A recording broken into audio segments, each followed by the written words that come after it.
The first time the police showed up, I thought it was a mistake. I was in my workshop restoring a 1967 Mustang that had belonged to my grandfather. When I heard the crunch of gravel under tires, through the open bay door, I saw the black and white patrol car roll to a stop near my fence line. My hands were covered in engine grease, and I wiped them on a rag as I walked out into the afternoon sun. "Can I help you, officers?" I called out. Two uniformed cops stepped out of the vehicle, and the older one, a gray-haired man with tired eyes, approached with his notepad already out. "Are you Elias Vance?" "That's me.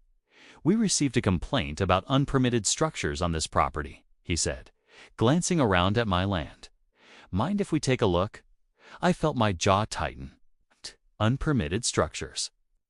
I've owned this land for 10 years. Everything here was either already existing or properly permitted through the county. Who filed the complaint? The younger officer shifted uncomfortably.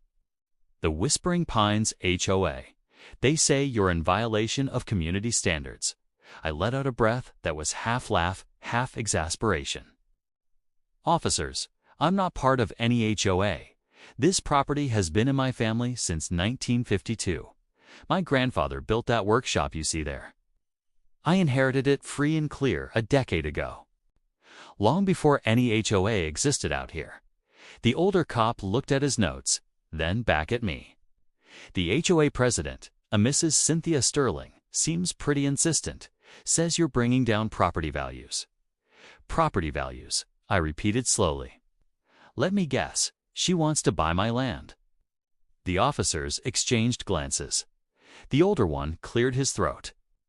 "That's not really our business, sir. We just need to verify there are no violations. Can you show us your permits?" I led them to my house, a modest 2-story farmhouse that my grandfather had built with his own hands.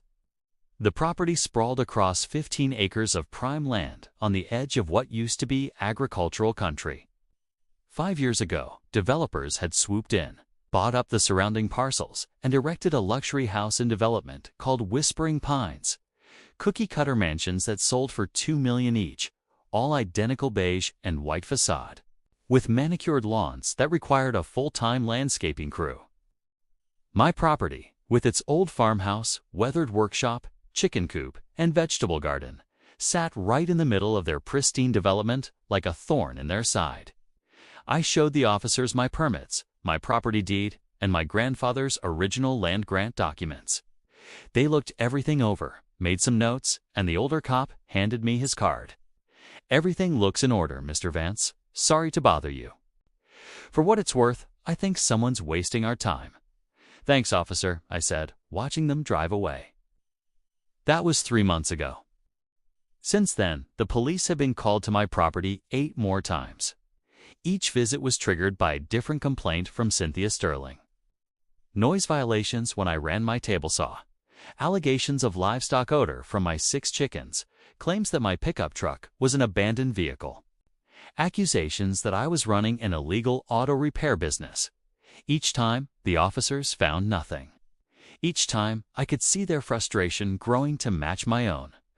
The thing was, I knew exactly what Cynthia wanted.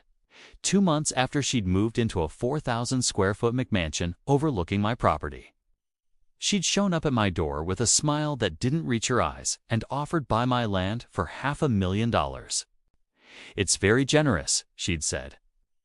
Standing on my porch in her tennis whites and designer sunglasses, "Much more than this old property is worth." I politely declined. She returned a month later with an offer of $1 million, then $2 million. Each time, her smile grew thinner, her tone sharper. The last time she'd visited, 6 weeks ago, she dropped all pretense of friendliness. "You're being unreasonable, Mr. Vance," she'd hissed, her perfectly manicured nails tapping against my doorframe. "Your property is an eyesore. It doesn't belong here anymore. The HOA board has discussed this, and we're prepared to make life very difficult for you until you see reason. This land has been in my family for 70 years, I've replied evenly. My grandfather cleared these fields. My father learned to drive on this dirt road. I'm not selling Mrs. Sterling. Not for $2 million, not for $10 million, not ever. Her face had flushed red. We'll see about that. The harassment had escalated after that conversation.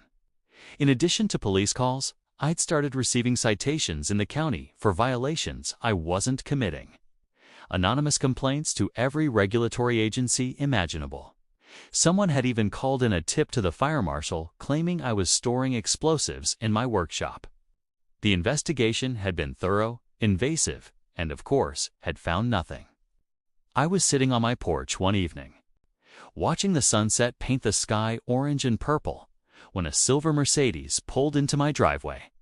Cynthia Sterling emerged, followed by two men in expensive suits. I recognized one of them, a real estate developer named Gregory Hayes, who'd been buying up properties all over the county. "Mr. Vance," Cynthia called out, her voice dripping with false sweetness. "May we have a moment of your time?" I stayed seated, rocking slowly in my grandfather's old chair. "Make it quick. I've got work to do."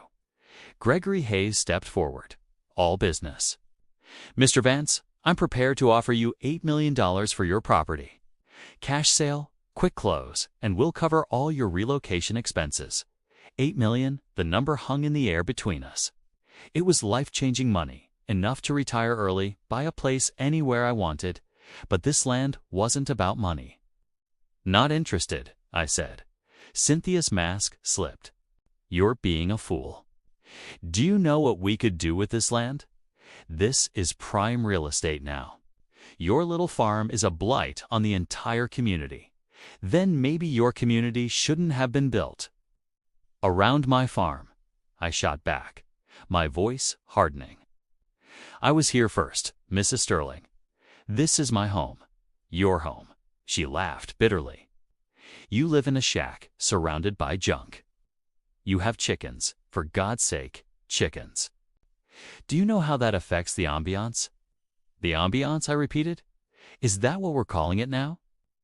The second man in the suit, who hadn't spoken yet, cleared his throat. "Mr. Vance, perhaps you don't understand the position you're in. The HOA has significant resources. We can make your life considerably more difficult through legal channels." "You mean more difficult than sending the police to my house every week? More difficult than filing false reports?" I stood up, my patience finally exhausted. "I've kept records of everything. Every harassment, every false claim, every attempt at intimidation. I've talked to a lawyer, and he's very interested in discussing a lawsuit for harassment and abuse of process." Cynthia's eyes widened slightly. "You can't prove anything, can I?" I pulled out my phone and showed him the screen where I'd been recording our entire conversation. I'd been documenting everything for weeks. Every phone call to police, every baseless complaint, every threat. "My lawyer thinks we have an excellent case, not just against the HOA, but against you personally, Mrs. Sterling." Gregory Hayes grabbed Cynthia's arm. "We should go," but she jerked away from him, her face contorted with rage. "You'll regret this. We'll bury you in legal fees. We'll make sure you can't afford to keep this dump. Get off my property," I said quietly. "All of you, now." They left tires spitting gravel as they sped away. I sat back down in my chair, my hands shaking slightly from adrenaline. The next morning, I called my lawyer, Arthur Pendleton, a sharp-minded man in his 50s who specialized in property rights. "Arthur, it's time. I want to file that lawsuit we discuss." "About time," he replied. "I'll have the papers drawn up by tomorrow." But I wasn't done. I'd also been doing my homework. A few weeks earlier, I'd had my property appraised by 3 independent firms. With the development of Whispering Pines, my 15 acres of centrally located land, with its views and potential for subdivision, was now worth between $10 and $12 million. Cynthia knew it. That's why she'd been so desperate. I also learned something else. The HOA had been illegally extending their covenants to my property in their paperwork, claiming jurisdiction they didn't have. They'd been telling potential buyers that all the properties in the area, including mine, were under HOA control. That was fraud, and it had cost me potential sale opportunities over the years when I considered selling small parcels for retirement income. The lawsuit moved forward. Arthur filed for damages due to harassment, defamation, fraud, and abuse of process. The HOA's insurance company took one look at my documentation. Videos, recorded phone calls, and police reports showing repeated false complaints. And they settled within 60 days for $1.2 million.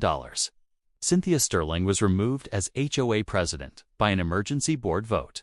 Gregory Hayes quietly withdrew from future development projects in the area after the local newspaper ran a story about the harassment campaign. As for me, I'm still here on my grandfather's land. I rebuilt the chicken coop last month, bigger than before. I'm restoring a 1972 Corvette now.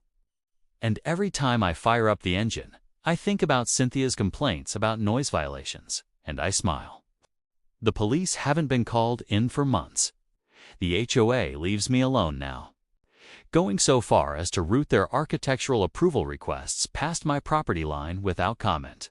I used some of the settlement money to set up a legal defense fund for other property owners facing HOA harassment. Arthur and I have taken on 3 cases already, all successful. This land is worth $10 million now, maybe more. But it's not for sale. It never was. Some things are worth more than money, like pride, like family legacy, like standing your ground when everyone tells you to move. My grandfather used to say, "They can make you offers, Elias, but they can't make you sell." Remember that? I remember, Grandpa. I remember.